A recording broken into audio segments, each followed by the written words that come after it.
சில பெக்குலரான வாய்ஸ்லாம் நான் கேட்குறேன், அதை பண்ணிங்கன்னா ரொம்ப ஹாப்பியாக இருக்குண்ணே. அப்படியா? சரி, நான் பண்ணி நீங்கள் பார்த்துருக்கேன். அது நீங்கள் மட்டும் தான் பர்ஃபெக்டாக முதல்ல பண்ணுவீங்க, நான் பார்த்துருக்குறேன். நம்முடைய எஸ்ஏ சந்திரசேகர் சார் வாய்ஸில் வந்து நீங்கள் அற்புதமாக பேசுவீங்க எங்களுக்காக.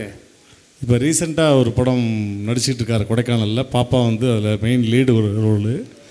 அப்போ அவர் முன்னாடி அவர் மாதிரியே பேசி கிட்டத்தட்ட ஒரு 3/4 மணி நேரம் சிரித்து மனம் மகிழ்ந்து வாழ்த்தினார். அது மறக்கவே முடியாது, பாப்பாவையும் சரி என்னையும் சரி.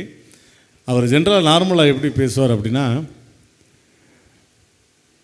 அதாவது சார், இப்போ என் பிள்ளை ஒரு படம் பண்ணியிருக்காரு சார், பிரமாதமான ஆக்ட் பண்ணியிருக்காரு. அதை பார்க்கும் பொழுது அவ்வளோ பிரமாதமாக பண்ணியிருக்காரு சார்.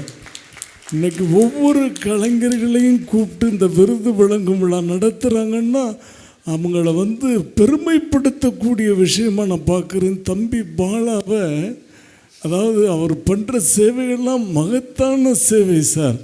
இன்னும் வந்து காட் பிளஸ் யூ பாலா, இன்னும் பெரிய இடத்துக்கு நீங்கள் வரணும். பார்க்கும்போது அவ்வளவு பெருமையாக இருக்குது.